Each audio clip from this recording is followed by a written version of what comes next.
जयाच्या जनी जन्म नामार्थ झाला, जयाने सदा वास नामात केला. जयाच्या मुखी सर्वदा नाम कीर्ती, नमस्कार त्या ಬ್ರಹ್ಮ ಚೈತನ್ಯ ಮೂರ್ತಿ. ಶ್ರೀರಾಮ್ ಸಮರ್ಥ. ಎಲ್ಲ ಆತ್ಮಜ್ಯೋತಿಗಳಿಗೆ ಸಾಷ್ಟಾಂಗ ಪ್ರಣಾಮ. ಇಂದಿನ 12 ಡಿಸೆಂಬರ್ ಶ್ರೀ ಮಹಾರಾಜರ ಪ್ರವಚನ, ಯೋಗದಿಂದ ಸಾಧಿಸುವುದು ನಾಮದಿಂದ ಸಾಧಿಸುತ್ತದೆ. ಯೋಗದಿಂದ ಸಾಧಿಸುವುದು, ಈಗ ಭಕ್ತಿ ಯೋಗ ಇದೆ, ರಾಜಯೋಗ ಇದೆ, ಹಠಯೋಗ ಇದೆ, ಪತಾಂಜಲಿ ಯೋಗ ಇದೆ. ಆ ಯೋಗಗಳಿಂದ ಏನೇನು ಸಾಧನೆ ಆಗುತ್ತೋ ಅದು ಭಗವಂತನ ನಾಮ, ಕೇವಲ ನಾಮ ತಗೊಳ್ಳೋದ್ರಿಂದನೂ ಸಾಧಿಸುತ್ತದೆ. ಏನು ಹೇಳ್ತಾರಪ್ಪ ಶ್ರೀ ಮಹಾರಾಜರು? ಗೃಹಸ್ಥಾಶ್ರಮಿಗಳು ಒಂದು ನಿಯಮವನ್ನು ಇಟ್ಟುಕೊಳ್ಳಬೇಕು. ಯಾರಾದರೂ ಏನಾದರೂ ಬೇಡಲು ಬಂದರೆ ಅವರಿಗೆ ಇಲ್ಲ ಎನ್ನಬಾರದು. ನಮ್ಮ ಹತ್ತಿರ ಇದ್ದಿದ್ದರಲ್ಲಿ ಸ್ವಲ್ಪಾದರೂ ಕೊಡಬೇಕು. ಅನ್ನ ಹಾಕಲು ಎಂದೂ ಹಿಂದೆ ಮುಂದೆ ನೋಡಬಾರದು. ನಮ್ಮ ಹತ್ರ ಏನಿರುತ್ತೋ ಅದರಲ್ಲಿ ಸ್ವಲ್ಪ ಆದರೂ ಎತ್ಕೊಡ್ಬೇಕು. ಯಾರು ಬೇಕಾದವ್ರು ಬರಲಿ, ಭಿಕ್ಷಿಕ ಬರಲಿ, ಯಾರು ಬೇಕಾದವ್ರು ಬರಲಿ, ಇಲ್ಲ ನಮ್ಮ ಹತ್ರ ಅಂತ ಹೇಳಬಾರ್ದು. ಯಾಕೆಂದರೆ ನಾವು ಅವನಿಗಿಲ್ಲ ಹೇಳ್ತಿಲ್ಲ, ನಾವು ನಮಗೆ ನಮ್ಮ ಹತ್ರ ಇಲ್ಲ ಅಂತ ಅದಕ್ಕೆ ಮನನ ಮಾಡ್ಕೋತಾ ಇದ್ದೀವಿ. ನಾವು ಏನು ಮಾತಾಡ್ತೀವೋ, ಏನು ಶಬ್ದ ಉಚ್ಚಾರ ಮಾಡ್ತೀವೋ ಅದೆಲ್ಲ ನಮಗೆ ಅನ್ವಯಿಸುತ್ತೆ, ಬೇರೆಯವ್ರಿಗೆ ಅನ್ವಯಿಸೋದಿಲ್ಲ. ನಾವು ನೆಗೆಟಿವ್ ಏನು ಹೇಳ್ತೀವೋ, ಇಲ್ಲ ಅದು ಇವನ ಹತ್ರ ಇದ್ದರೂ ಕೂಡ ಇವನು ಕೊಡ್ತಿಲ್ಲ, ಇಲ್ಲ ಅಂತ ಹೇಳದ್ನಲ್ವಾ, ನಮ್ಮ ಹತ್ರ ಇಲ್ಲ. ಭಗವಂತ ಬ್ರಹ್ಮಾಂಡ ಕೇಳಿಸ್ಕೊಳುತ್ತಾ ಮಾತು. ಅದಕ್ಕೆ ಯಾಕೆ ಮಹಾರಾಜರು ನಮಗೆ ಬೋಧನೆ ಮಾಡ್ತಾರೆ ನೋಡ್ರಿ, ಎಷ್ಟು ಕೃಪಾವಂತರಿರ್ತಾರೆ ಸಂತರು ಅಂದರೆ, ನಮ್ಮ ಉಚ್ಚಾರದಿಂದ ತಪ್ಪಾಗಿ ನಾವು ಇಂಥದ್ದು ಮಾತಾಡಿದ್ರೂ ಕೂಡ ನಮಗೆ ನುಕ್ಸಾನ ಆಗುತ್ತಲ್ಲಪ್ಪ. ಅಜ್ಞಾನದಲ್ಲಿ ಜೀವ ಮಾತಾಡ್ತಿದೆ, ಇದು ಮಾತಾಡಬಾರ್ದು ಅಂತ ಮಹಾರಾಜರು ಏನು ಹೇಳ್ಕೊಡ್ತಾರೆ ಪಾಠ. ಏನಾದರೂ ಬೇಡಲು ಬಂದರೆ ಅವರಿಗೆ ಇಲ್ಲ ಎಂಬುದನ್ನು ಅನ್ನಬಾರದು. ಇದು ಏನಾದ್ರು ಇದೆ ಇಲ್ಲ ಅಂತ ಹೇಳಬಾರ್ದು. ನಮ್ಮೊಬ್ಬರು ಗುರುಗಳಿದ್ದಾರೆ, ಅವ್ರು ಯಾವತ್ತೂ ಏನಾದರೂ ಒಂದು ಇದರಲ್ಲಿ ಅವ್ರು ಹೇಳ್ತಾರೆ, ಯಾವತ್ತೂ ಒಂದು ನೆಗೆಟಿವ್ ಮಾತು ಹೇಳಬಾರ್ದು. ನಹಿ ಅಂತ ಹೇಳೋದೇ ಇಲ್ಲ ಅವರು. ಊಟನೂ ಅವರಿಗೆ ಕಡಿಮೆ ಬೇಕಾಗಿದ್ದರೆ ಬಸ್ ಇತ್ನಾ ಹೋಗಯಾ ಅಂತ ಹೇಳ್ತಾರೆ ಅವರು. ಇತ್ನಾ ಹಿ ಡಾಲೋ ಬಸ್ ಹೋಗಯಾ, ಆದರೆ ಬೇಡ ಇದನ್ನ ತಿನ್ನೋದಿಲ್ಲ, ಅದು ಬೇಡ, ಈ ಬಸ್ ಇತ್ನಾ ಸ ಡಾಲೋ ಬೇಟಾ ಅಂತ ಹೇಳ್ತಾರೆ. ಯಾಕೆಂದರೆ ಇಲ್ಲ ಅಂತ ಹೇಳಿದ್ರೆ ಅದು ಇವತ್ತಿನ ಇಲ್ಲ ಅನ್ನೋದು ಬೀಜ, ನನಗೆ ಮುಂದಿನದಕ್ಕೆ ಅದು ಕೊಡೋದೇ ಇಲ್ಲ ಭಗವಂತ. ಅದಕ್ಕೆ ಏನಾದರೂ ಯಾರಾದರೂ ಬಂದರೂ ಅನ್ನ ಹಾಕಲಿಕ್ಕೆ ಹಿಂದೆ ಮುಂದೆ ನೋಡಬಾರ್ದು. ಹಳಸಿದ್ದು ಕೊಳಸಿದ್ದು ಯಾರಿಗೂ ಕೊಡಬಾರ್ದು. ಏನು ನಮ್ಮ ದೇಹಕ್ಕೆ ಬಾಧಕ ಆಗುತ್ತೋ ಅದೇ ಅವ್ರ ದೇಹಕ್ಕೂ ಬಾಧಕ ಆಗುತ್ತೆ. ಬಹಳ ಜನ ಏನು ಮಾಡ್ತಾರೆ, ತಮ್ಮ ಮನೆಯಲ್ಲಿ ಉಳಿದಿದ್ದ ಪದಾರ್ಥಗಳನ್ನೆಲ್ಲ ಕೆಲಸದವರಿಗೆ, ಕಸ ಹೊಡಿಯೋಕ್ಕೆ ಬಂದವ್ರು ಸ್ವೀಪರ್ಸ್ಗೆ ತೊಗೊಂಡು ಹೋಗಲಿ, ಅರೇ ಉನ್ಕೋ ಲೇಕೆ ಜಾನೇದು ಅಂತಾರೆ. ಯಾಕೆ? ಅವ್ರ ಹೊಟ್ಟೆ ಕೆಟ್ಟರೆ ಕೆಡಲಿ, ನಮ್ದು ಹೊಟ್ಟೆ ಕೆಡಬಾರ್ದು, ನಮ್ಮ ಮಕ್ಕಳಿಗೇನೂ ಆಗಬಾರ್ದು, ಅವ್ರ ಮಕ್ಕಳಿಗಾದರೆ ಆಗಲಿ. ಇಂಥ ಒಂದು ಮೈಂಡ್ಸೆಟ್ಟು ವಿಚಾರ ಇಟ್ಕೊಂಡ್ರೆ ಅದು ನಮಗೆ ಬಾಧಕ ಆಗುತ್ತದೆ. ಇದು ಬಹಳ ಸೂಕ್ಷ್ಮಾತಿ ಸೂಕ್ಷ್ಮ ವಿಚಾರಗಳು ಕರ್ಮ ಸಿದ್ಧಾಂತದಲ್ಲಿ. ಏನು ನಮಗೆ ಬಾಧಕ ಆಗುತ್ತೋ ಅದು ಅವ್ರಿಗೆ ಬಾಧಕ ಆಗೋದಿಲ್ವಾ? ಅವನು ನಂತರ ಮನುಷ್ಯ ಅಲ್ವಾ? ಅವನಲ್ಲಿ ಪರಮಾತ್ಮ ಇಲ್ವಾ? ನನ್ನ ಹೊಟ್ಟೆ ಕೆಟ್ಟರೆ ನನ್ನ ಹೊಟ್ಟೆ ಕೆಡಬಾರ್ದು, ಹಳಸಿ ತಿಂದಿದ್ದು, ಮತ್ತು ಆ ಮನುಷ್ಯನ ಹೊಟ್ಟೆ ಯಾಕೆ ಕೆಡಬೇಕಪ್ಪ? ಇಂಥ ಮನೋಭಾವನೆ ನಮ್ಗೆ ಯಾಕೆ ಬರೋದಿಲ್ಲಪ್ಪ ಅನ್ನೋದು ನಾವು ವಿಚಾರ ಮಾಡಬೇಕು. ದುಡ್ಡು ಕೊಡುವಾಗ ಮಾತ್ರ ನಮ್ಮ ಪರಿಸ್ಥಿತಿಯನ್ನು ನೋಡಿಕೊಂಡು ಹಾಗೂ ಅವನ ಉದ್ದೇಶವನ್ನು ಅರಿತುಕೊಂಡು ಅವನ ಕೇಳಿದ್ದಕ್ಕಿಂತಲೂ ಸ್ವಲ್ಪ ಕಡಿಮೆ ಕೊಡಬೇಕು. ದುಡ್ಡು ಕೇಳಕ್ಕೆ ಯಾರಾದರೂ ಬಂದರೆ ಇಲ್ಲ ಅಂತ ಹೇಳಬಾರ್ದು, ಆದರೆ ಅವ್ರು ಕೇಳಿದ್ದಷ್ಟು ಕೊಡಬಾರ್ದು, ಅದಕ್ಕಿಂತ ಸ್ವಲ್ಪ ಕಡಿಮೆ. ಹಾಗೂ ಅವನ ಉದ್ದೇಶ ಏನಕ್ಕೆ ಇದನ್ನು ಕೇಳ್ತಿದ್ದಾನಪ್ಪ ಅದನ್ನು ನೋಡಿ ಕೊಡಬೇಕು. ಆದರೆ ಇಲ್ಲವೆಂದು ಉಚಿತವಲ್ಲ, ಅಲ್ಲ ಎಲ್ಲೋಯ್ತಪ್ಪ, ಕೊಡಬೇಕು. ಆದರೆ ಇಲ್ಲವೆನ್ನುವುದು ಉಚಿತವಲ್ಲ, ಇಲ್ಲ ನಮ್ಮ ಹತ್ರ ಇಲ್ಲ, ಉಚಿತ ಅಲ್ಲ ಅಂತ ಹೇಳಿದ್ರು ಮಹಾರಾಜರು. ಯಾಕೆಂದರೆ ಪುನಃ ನಾವೇನು ಒಂದು ವಿಚಾರ ಬ್ರಹ್ಮಾಂಡಕ್ಕೆ ಕಳಿಸ್ತೀವೋ ಅದೇ it will come back to us in magnitude and multitude. ಒಂದು ಕಳಿಸಿದ್ರೆ 10 ಪಟ್ಟಲ್ಲಿ ಬರುತ್ತೆ, ಇಲ್ಲ ಅಂದರೆ 10 ಪಟ್ಟಿನಲ್ಲಿ ಇಲ್ಲ ಇಲ್ಲ ಇಲ್ಲ ಅಂತಲೇ ಬರುತ್ತೆ ನಮ್ಮ ಹತ್ರ. ಭಿಕ್ಷುಕರಿಗೆ ಎಂದೂ ಅಡ್ಡಾತಿಡ್ಡ ಮಾತನಾಡಬಾರದು. ನಮ್ಮ ನೌಕರಿಯೂ ಕೂಡ ಒಂದು ಪ್ರಕಾರದ ಭಿಕ್ಷೆಯೇ ಆಗಿರುತ್ತದೆ. ನಮ್ಮ ನೌಕರಿ ಕೂಡ ಒಂದು ಪ್ರಕಾರ ಭಿಕ್ಷೆನೇ ಆಗಿದೆ. ಅದು ತಿಂಗಳಿಗೆ ನಾವು ಕಡೆಗೆ ಸಂಬಳ ಇದ್ಮೇಲೆ ಸಂಬಳ ಕೇಳೋಕ್ಕೆ ಬಾಸ್ ಹತ್ರ ಹೋಗ್ತೀವಿ. ಬಾಸ್ ಹತ್ರ ಹೋದ್ಮೇಲೆ ಸಂಬಳ ಕೊಡಿ. ಮುಂಚೆ ಕಾಲದಲ್ಲಂತೂ, ಈಗಂತೂ ನಮ್ಮ ಅಕೌಂಟಿಗೆ ಟ್ರಾನ್ಸ್ಫರ್ ಆಗುತ್ತೆ, ಅದು ಮಾತು ಬಿಡಿ. ಆದರೆ ಮುಂಚೆ ಎಲ್ಲಂತೂ ಅವ್ರ ದಿವಸಕ್ಕೆಲ್ಲ ಕೊಡುವಾಗ ನಾವು ಹೀಗೆ ಕೈ ಚಾಚ್ತೀವಿ ಅವ್ರ ಹತ್ರ, ಬಾಸ್ ಹತ್ರ. ನಾವು ಕೈ ಚಾಚದ ಮೇಲೆ ಅವ್ನು ನಮ್ಮ ಹತ್ರ ಕೈ ಚಾಚಿದಾಗ ಯಾಕೆ ಭಗವಂತ ನಮಗೊಂದಿಷ್ಟು ದುಡ್ಡು ಕೊಟ್ಟಿರ್ತಾನೆ? ಆ ಭಿಕ್ಷಿಕ ನಿಮ್ಮ ಹತ್ರ ಬರ್ತಾನಪ್ಪ, ನಾನು ಅವನ ಸ್ವರೂಪದಲ್ಲೇ ಇದ್ದೀನಿ, ಅಲ್ಲೂ ನಾನು ಇದ್ದೀನಿ. ಅದಕ್ಕೆ ಕಡೆಗಣಿಸಬೇಡಿ, ಅದ್ದಾಟಿದ್ದ ಮಾತಾಡಬೇಡಿ. ಏನಾರು 10 ರೂಪಾಯಿನಲ್ಲಿ 1 ರೂಪಾಯಿ ಎಂಟಾಣಿನಾರು ಕೊಟ್ಟು ಕಳಿಸಿ, 1 ರೂಪಾಯಿ ಕೊಟ್ಟು ಕಳಿಸಿ ಅವನಿಗೆ. ಏನಾದ್ರು ನಿಮ್ಮಲ್ಲಿ ಯಾವ್ದಾದ್ರು ಹಣ್ಣಿದ್ರೆ ಕೊಟ್ಟು ಕಳಿಸಿ. ಆದರೆ ಇಲ್ಲ ಅಡ್ಡಾತಿಡ್ಡ ಏನೋ ನಿನ್ನ ಕೈಕಾಲು ನೆಟ್ಟಗಿದೆ ಮಾಡಬೇಡ. ನಮಗೂ ಹಾಗೆ ಯಾರಾದರೂ ಹೇಳಿದ್ರೆ ಯಾವ ಪರಿಸ್ಥಿತಿ ಯಾವಾಗ ಬದಲಾಯಿಸುತ್ತೆ ಅನ್ನೋದು ಗೊತ್ತಿಲ್ಲ. ರಾಜ ರಂಕ ಆಗಬಹುದು, ರಂಕ ರಾಜ ಆಗಬಹುದು, ಭಿಕ್ಷಿಕ ರಾಜ ಆಗಬಹುದು, ರಾಜ ಇದ್ದವನು ಭಿಕ್ಷಿಕ ಆಗ್ಬೋದು. ಅದಕ್ಕೆ ಯಾವತ್ತೂ ಯಾರನ್ನು ಪರಿಗಣಿಸಬೇಡಿ. ವಿರಕ್ತನಾದವನಿಗೆ ಭಿಕ್ಷೆ ಬೇಡುವುದು ಕೀಳುಮಟ್ಟದಲ್ಲ. ಆದರೆ ಭಿಕ್ಷೆಯು ಸ್ವಾರ್ಥಕ್ಕಾಗಿ ಆಗಿರಬಾರದು. ನಮ್ಮ ಹೊಟ್ಟೆ ತುಂಬಿದ ಮೇಲೆ ಉಳಿದ ಅನ್ನದ ಪ್ರತಿಯೊಂದು ಕಣವನ್ನು ಬೇರೆಯವರಿಗೆ ಕೊಡಬೇಕು. ನಮ್ಮ ಹೊಟ್ಟೆ ತುಂಬತಪ್ಪ ಆದರೆ ಅದನ್ನು ಚೆಲ್ಲಬಾರ್ದು. ಬೇರೆಯವರಿಗೆ ಯಾರಾದರೂ ಕೆಲಸದವ್ರಿದ್ರೆ, ಮಧ್ಯಾಹ್ನ ಊಟ ಕೆಲಸದವ್ರು ಬರ್ತಿದ್ರೆ ಅಕ್ಕಿಗೂ ಕೊಡ್ರಿ, ಅಕ್ಕಿನೂ ಹೊಟ್ಟೆ ತುಂಬ ತಿನ್ನಿ, ಮನೆಗೆ ತೊಗೊಂಡೋಗ್ತೀನಮ್ಮ ತೊಗೊಂಡು ಹೋಗು ಅಂತ ಕೊಡಬೇಕು. ನಮ್ಮ ವೈರಾಗ್ಯದ ತೇಜವು ಎಂದೂ ಮರೆಯೂ ಆಗಿರುವುದಿಲ್ಲ. ಸುಗಂಧ ಮುಂತಾದಗಳನ್ನು ಹಚ್ಚಿಕೊಂಡು ತೇಜಸ್ವಿಗಳಾಗುವುದು ಬೇರೆ ವಿಷಯ, ಹಾಗೂ ವೈರಾಗ್ಯದ ತೇಜವು ಬೇರೆದು. ವೈರಾಗ್ಯದ ಹೊರತು ಪರಮಾರ್ಥದಲ್ಲಿ ಎಲ್ಲವೂ ನಿರರ್ಥಕವಾಗಿರುತ್ತದೆ.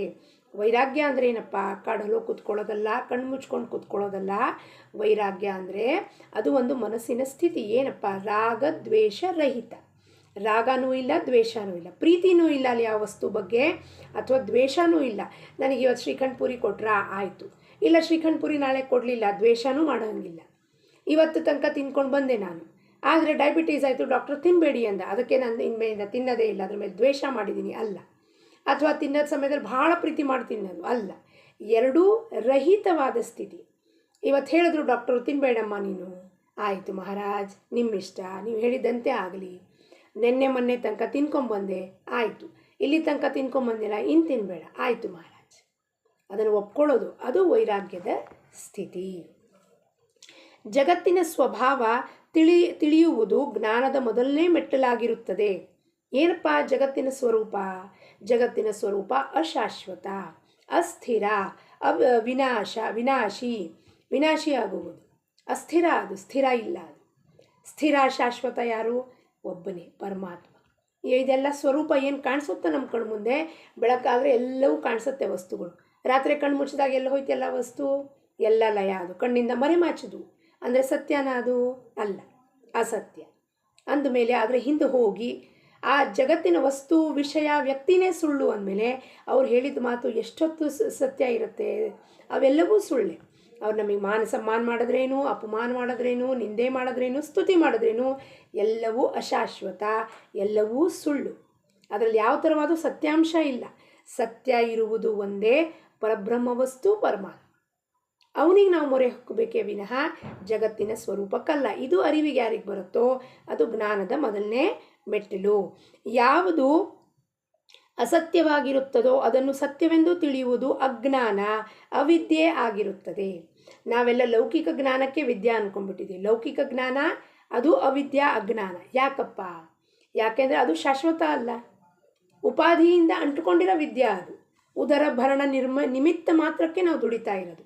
ಆ ವಿದ್ಯೆ ಅಷ್ಟು ಪೂರ್ತಿಗೆ ಕೆಲಸಕ್ಕೆ ಬರುತ್ತೆ ವಿನಃ ಅದರಿಂದ ಪಾರಮಾರ್ಥಿಕ ಪ್ರಗತಿ ಆಗುವುದಿಲ್ಲ. ಅದರಿಂದ ನಮ್ಮ ಪರಮಾರ್ಥದಲ್ಲಿ ಭಗವತ್ ಪ್ರಾಪ್ತಿ ಹೆಂಗಾಗತ್ತೆ? Academics, PhD, doctor, MBBS, FRCS, London, ಅದರಿಂದ ಆ ಒಂದು ಫೀಲ್ಡಲ್ಲಿ ನಮಗೆ ಲೌಕಿಕ ಮಹತ್ವ, ಫೇಮು, ಸ್ಟೇಟಸ್ ಕೊಡಬಹುದು. ಆದರೆ ಪರಮಾರ್ಥದಲ್ಲಿ ಇವ್ಯಾವುದೂ ಬರೋದಿಲ್ಲ.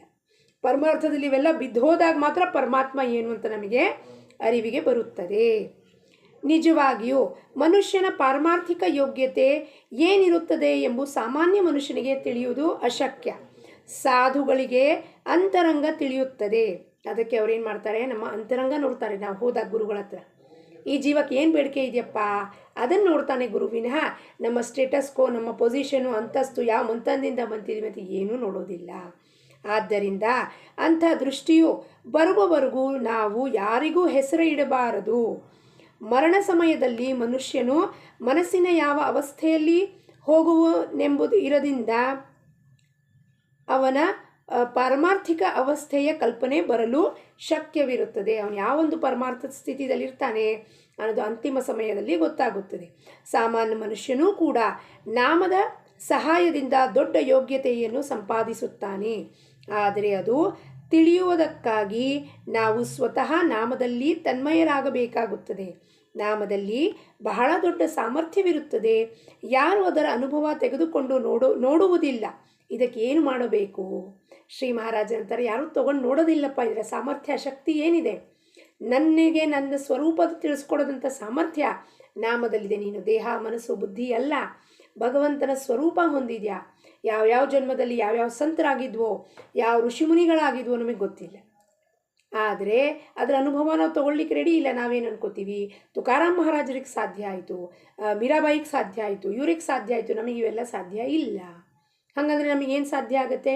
ಉಣ್ಣೋದು, ತಿನ್ನೋದು, ಮಲಗೋದು, ಬಂಗಲೆ ಮಾಡ್ಕೊಳ್ಳೋದು, ಇಷ್ಟೇ ಸಾಧ್ಯನಾ? ನಮ್ಮದು ಅಲ್ಲ. ಇದಕ್ಕಿಂತ ಮೀರಿ ದಾಟ್ ಹೋದಾಗ ನಮ್ಮ ಒಳಗಿನ ಸಾಮರ್ಥ್ಯ ಏನಿದೆ, ನಾಮದ ಸಾಮರ್ಥ್ಯದಿಂದ ಗೊತ್ತಾಗುತ್ತದದು.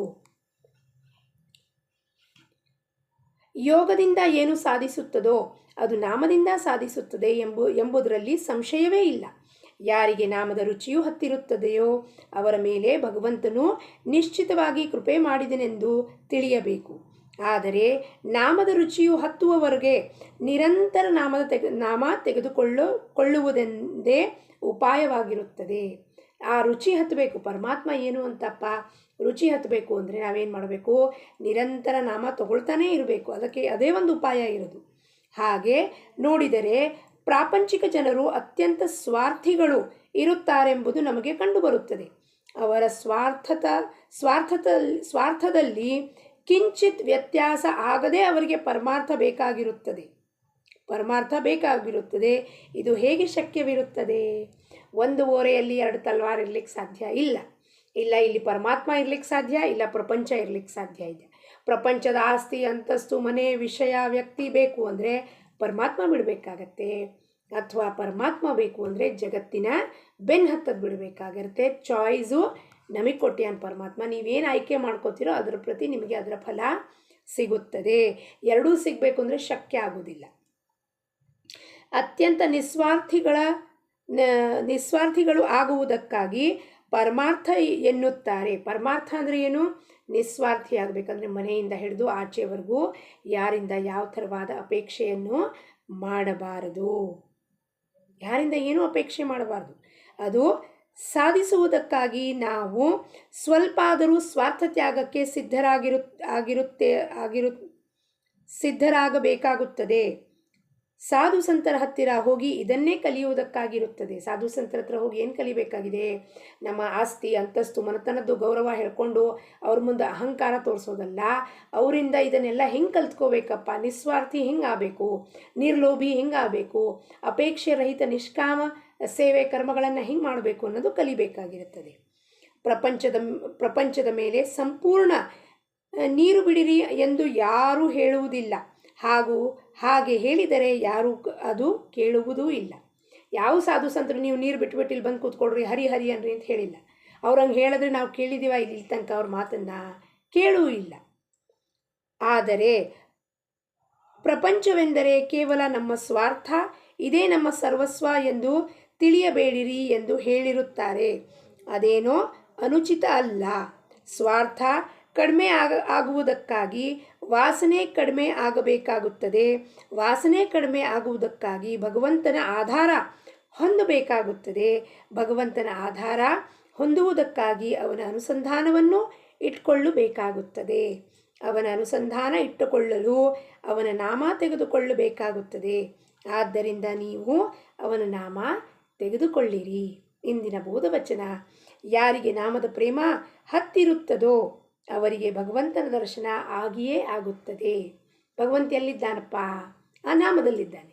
ಹಾಗಂದರೆ ಬಿಲ್ಲು ಬಾಣ ಹಿಡ್ಕೊಂಬರ್ತಾನೇನ್ರಿ, ಕೊಳಲು ಹಿಡ್ಕೊಂಬರ್ತಾನೇನ್ರಿ, ಸಿಂಹದ ಮೇಲೆ ಬರ್ತಾಳೇನ್ರಿ, ತಾಯಿ ಕಾಣಿಸ್ತಾಳೇನ್ರಿ? ಇಲ್ಲ. ಅವನು ಆ ನಾಮದಲ್ಲೇ ಇದ್ದಾನೆ. ನಾಮ ನಮ್ಮೊಳಗೆ ಸ್ಥಿರ ಆಯಿತು ಅಂದರೆ ಭಗವಂತ ನಮ್ಮ ಒಳಗಿದ್ದಾನೆ, ಹೊರಗಿದ್ದಾನೆ, ಸರ್ವತ್ರವೂ ವ್ಯಾಪಕನಿದ್ದಾನೆ. ಈ ಅನುಭವ ನಮಗೆ ಬರುತ್ತೆ. ಅದೇ ಭಗವಂತನ ದರ್ಶನ ಆಗುವುದು. ಎಲ್ಲ ಕಡೆ ಅವನಿದ್ದಾನೆ. ಮತ್ತು ಯಾರ ಜೊತೆ ನೀವು ಜಗಳ ಮಾಡ್ತೀರಾ? ಯಾರ ಜೊತೆ ಕದನ, ಯಾರ ಜೊತೆ ಹಗೆ, ಯಾರ ಜೊತೆ ಅಸೂಯೆ, ಯಾರೊಡನೆ ಸ್ವಾರ್ಥತನ ಮಾಡ್ತೀವಿ, ಯಾರ ಜೊತೆಗೂ ಇಲ್ಲ.